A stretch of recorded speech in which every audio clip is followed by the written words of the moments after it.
I don't know po kung pwede ko po sabihin yung buong details kasi it's really sensitive po Eh, for sige na, sabihin mo na. You're wasting our time here eh. Magsasalita ba kayo? Hindi. Kundi, alis na ako rito. Gusto mo Magsasalita ba kayo? Hindi.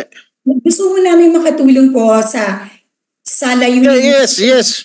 Help this committee. Ako na nga nagreklamo, tinulungan ko na nga yung bata.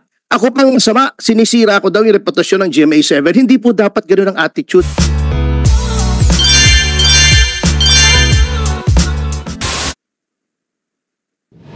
For Mr. Sandro Mulak, Stand up. yeah, can please stand and raise your right hand. Patangkad to, hindi kita mo ka. Sige. Right. Do you swear to tell the truth and nothing but the truth in this committee hearing? Yes po.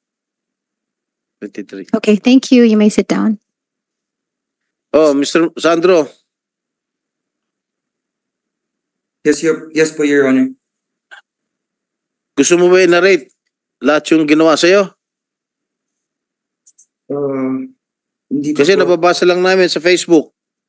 Yes po, hindi pa po ako ready to get into details po, Your Honor, kasi hindi pa po na babasa ng kabilang kampo po yung reklamo po namin.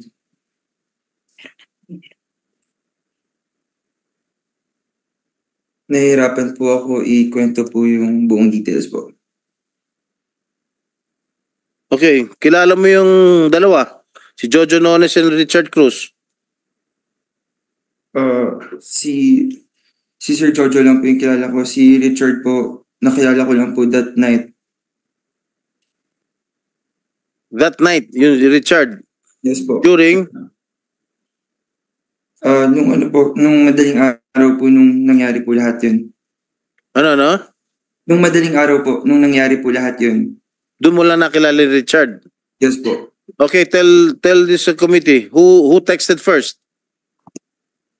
Si Jojo Nones po. What did he text you? Yung una po niyang text sa akin, nag-text po siya sa akin ng 3:59 a.m. 3:59 a.m.? Yes po. 4 madaling araw? Yes po. Or what did he text you? I have the copy po on my phone. Pwede ko Yeah, po. you read it. Okay po. Oh, Mr. Jojo Nones, ikaw una nag-text. Hindi naman po namin dininay na ako po ang unang nag-text. Opo. Just, Yes it's po. answerable by yes or no, Yes po, Your Honor. Alright. Oh, tuloy mo, Sandro. Nag-message po siya sa akin ng 3:59 a.m. Sabi po niya sa akin, "So you kanina, didn't get to say hi. Nakauwi ka na ba?" Nag-reply po ako. Sabi ko po, "Sir Jojo, sorry po. Di po kita nakita kanina. Naka-check-in po kami right now sa Marriott, sir. Hope to see you soon po, Sir Jojo." Tapos nag-reply po siya sa akin, "Enjoy, still partying. Sino kasama mo?" Then nag-reply po ako. Sabi po niya, sabi ko po, "Kumakain lang po right now. Kasama ko po friends ko. Sila Miss Nate and Elijah Allen po." Then sabi niya, "Be safe." Then sabi ko po, "Thank you po, Sir Jojo. Hope to work and see you soon po." Sabi niya, "Nabitin ako sa inom." Napasabi rin po ako na ako nga din po eh. Then nag-reply po siya sa akin na, "Yes soon, ikas kita. Nagdidirect ako now." Wait, stop there. Do you have the power to cast, Mr. Nones? In GMA po, wala po, Your Honor. The Bakit casting mo tinetext si Sandro that, ika-casting mo siya? in a And you general do not have any power to do so. in a general sense po, I'm talking about as nagdidirect po ako, pinayagan na rin po ako ng GMA if Yes, I ask nagdidirect ka. permission na But do you have the power? Halimbawa, o Robin Padilla, kunin natin. May power ka bang ganun? Your Honor, pag outside po GMA, pag ako po ang magpo-produce, No, we're talking about GMA. it's sa Sino ba GMA po wala, nagtatrabaho? Your Honor. At Why did you text Mr. Mulak? ang context ko po doon in a general po sense, Your Honor, as a director that can do projects outside GMA to streaming. Kasi ngayon po, uso po na as directors or content creators, we really do projects everywhere po. We have streaming projects, we have ganun po. Sige. Also, Continue, Sandro. Yes po, Your Honor. Continue, okay po. Continue. Sabi niya, so after po nung yes soon, ikas kita, nagdidirect ako now. Sabi ko po, wow sir, looking forward to that po. Then sabi niya, oh, gusto mo pa ba? We have some alcohol here in the room. We can order some more. Then sabi ko po, saan po kayo sir? Sabi po niya, Belmont Hotel, katabi lang ng Marriott. Sabi ko po, sino-sino po kayo sir? Haha. Sabi po niya, just me. Tapos hindi na po ako nag-reply kasi ang awkward naman po kung kaming dalawa lang po sa kwarto. Kaya hindi po ako... So you were sensing something. Hindi ko naman po siya pinag-iisipan ng at that time. Yeah, nung nag-isa lang, nung sabi niya, I'm alone. Opo. Nagduda ka, ha? Yes po. Nagdalawang isip ka. So, Hindi ko naman dahil po siya kaya hindi ka nag-text, tama? Yes po, hindi naman po ako nag-iisip ng masama ka sa kanya kasi boss ko po siya treat ko po sa kanya is boss Okay, ng and then Okay lang po. afterwards, what happened to, ano pa yung mga succeeding text? Then, after 37 minutes po, 4:37 a.m., nag-message po siya sa akin ulit. Sabi po niya, haha, just kidding, kasama ko drama peeps, but we're wrapping up in a bit. Nung sinabi po niya sa akin na drama peeps daw po yung kasama niya, gusto ko lang po makasama yung buong drama team ng GMA. Syempre, as an artista po, need ko makipr po sa kanila, makisama po. Syempre po, it's an opportunity for an artist like me to talk with them. Tapos, nag-reply po ako ng, andyan pa ba kayo, sir? Baka po pwede dumaan saglit. Kasi sabi niya po kasi, we're wrapping up in a bit. So sabi ko, okay, saglit lang ako dun. Magpapakita lang po ako. Then I'll go na. Ayun po. Tapos after po nun, sabi ko, kakababa ko lang po sa room ng friends ko. Sure, may kasama ka? Sabi ko po, no po, ako lang. Tapos binigay po niya yung Belmont room number. Sabi niya po, Ops, Belmont 7008. Yun po. When you entered the room, who did you see? Sila pong dalawa. What were they doing? Mr. Chair, I cannot get into details po kasi hindi pa po natatanggap ng kabila yung reklamo po namin. No, Kasi, no. You tell us. We ought to know. So nakita ko po silang dalawa. Si Richard Cruz po, lasing na. Bali, ang nag-aasikaso po sa akin is si Sir Jojo. Ino-offeran po ako ng wine. Jojo Nones offered you to drink wine. Yes po. Richard Cruz, what was he doing at the time? Lasing po. Nakahiga Lasing? po siya. Yes po. So, nakahiga. Nakahiga po siya nung una ko pong nakita. Pero pinakilala po ako ni Jojo kay Richard. So tumayo po si Richard po. Tas Okay. sa akin. When Jojo Nones offered you wine, you drank wine. Opo. Huh? Yes, What else did he offer you? I don't know po kung pwede ko po sabihin yung buong details kasi it's really sensitive. Sige na, sabihin mo na. Your Honor, with all due respect po, as mentioned po kanina kay Senator Padilla, hindi pa po natatanggap ng kabila yung... Oh, you want to have it in an executive session? Ay, hindi.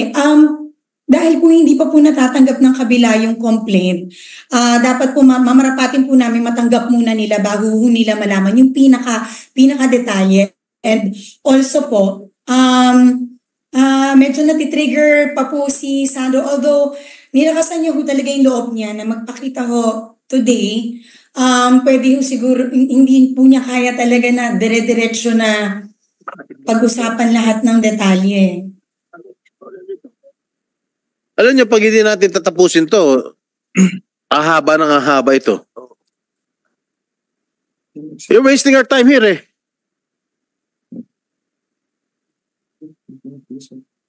Magsasalita ba kayo? Hindi. Kundi, alis na ako rito.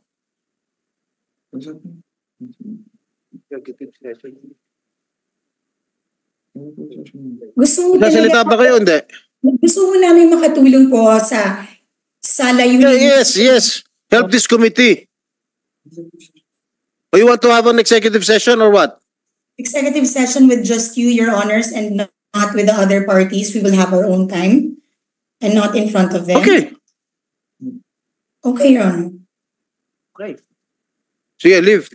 Itong mga ganito, in accordance with law, sapagkat may mechanism na po doon sa 78-77 ng complaint mechanism, maluwag pong masyado. At ang nangyayari, binabaliktad pa. Can you imagine? I was just the messenger. They shot the messenger. Dinimanda nila ako. Nagdemandahan kami.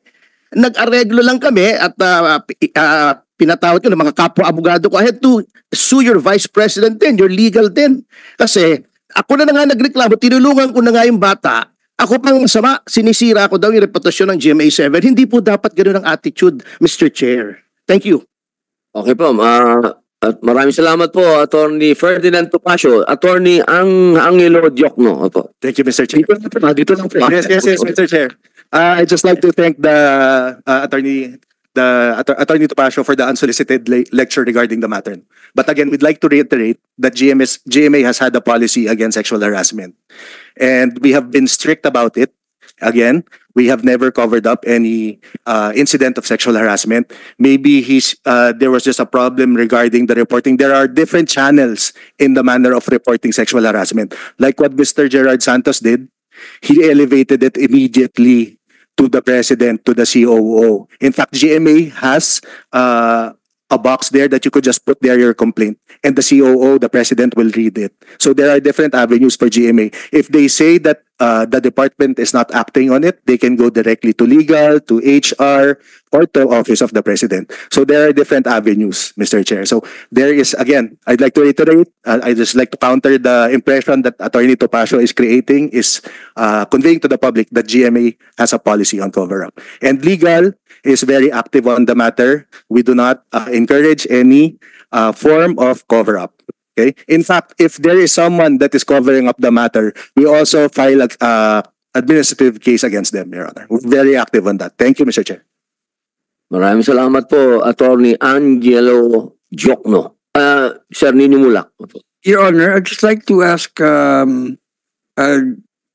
yung from GMA, no, kung ano po nangyari din sa decision, kasi nag-file po kami ng HR complaint, and the GMA has already received the HR complaint, and they said they will do their own investigation. So, yun nga, ang parang so far they placed them under preventive suspension. But is there already a decision from the regarding the investigation? Okay. Sir Attorney Angelo Diokno, ano pong development doon po sa investigation po ninyo? Yes, Mr. Chair, regarding that matter, while we are not the members of the investigating committee, we'd like to confirm that the investigation is ongoing. I believe the two alleged perpetrators here have already submitted their answer. I'm not sure if the camp of Mr. Nino Mulak submitted additional evidence based on the findings of the NBI. That's why I think there is a supplemental NTE. And then after that, the investigation committee has 30 days to resolve the matter. And Attorney Annette, Mr. Chair, has undertaken to furnish a copy to the committee of the resolution. So rest assured, Mr. Nino Mulak, that there will be a resolution regarding the matter. Currently, they are under preventive suspension. Okay, Sir Nino, so malinaw na inantay din nila yung sa NBI, so may 30 days. Opo. Thank you, Senator. Salamat po, Sir Nino Mulak. Ma'am Attorney Maggie Abraham Garduque. Ma'am? Yes, Your Honor, please. Thank you very much, Mr. Chair, for allowing me the opportunity to speak, Your Honor, Mr. Chair.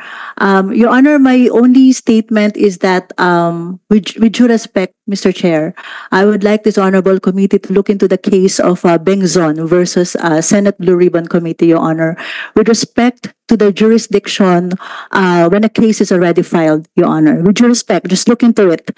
That the moment a case is already filed, especially in this case that it is already within the jurisdiction of the Department of Justice, so that there would not be any conflicting judgments and we do not violate the exclusive domain of jurisdiction, Your Honor. We let the Department of Justice investigate and do the preliminary investigation that matter, Your Honor. Mr. Chair. Likewise, Your Honor, in the case of Bengzon versus Senate Blue Ribbon Committee, it was stated there the power of contempt of the Senate, Your Honor, where there is a period wherein how long does the detention in under contempt a person will be detained, Your Honor. That's all, Mr. Witt. Maraming salamat po, Attorney Maggie Abraham Garduque.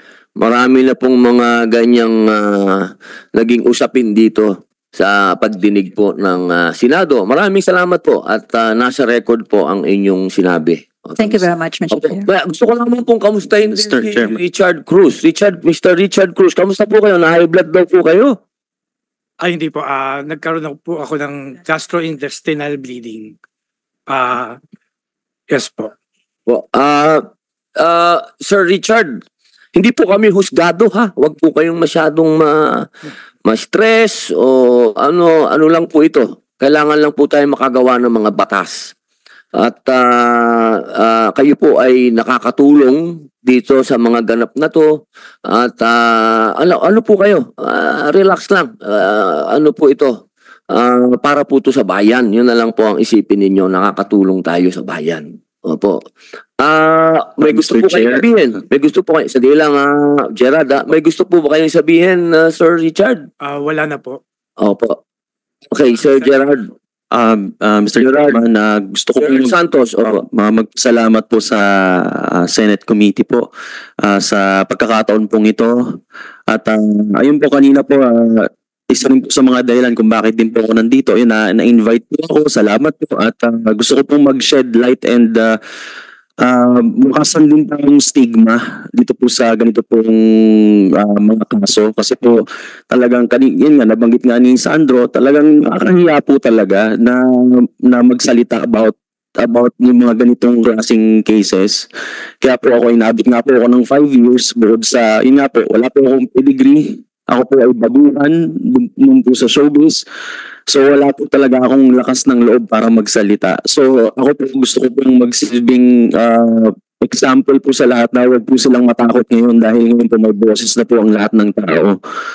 Ayun po at ayun po sa on the part naman po ng GMA ay yun po magkaroon po ng safeguard pa, mas magkaroon pa po ng mga policies na talagang para mas maprotektahan po at lalo na po sa mid-level dahil po pwede po talagang balikan kapag may nireklamo ka po ay yung reklamo niyo po, yung mga kasamahan niya po dyan, yung mga kaibigan niya ay talagang ano ka rin po, pabalikan ka rin po nila. So, yun po. Sana po may makreate din po na policy and wala po sa ganun po. Again po, maraming salamat po, Senator Robin. Salamat po sa pagkakataon pong ito. Isang tanong lang po sa GMA. Boss, si Mr. Gerald, nawalan daw ng trabaho sa GMA. Pwede ba natin bigyan ng trabaho? Alam kong hindi naman yung desisyon yan, pero pwede bang ano naman? Mr. Chair, yun nga yung sasabihin ko, we don't have a say on the matter. Pero baka napanood naman ng mga boss yung statement nyo, Mr. Chair. Tingnan natin, Mr. Chair. Maraming salamat po.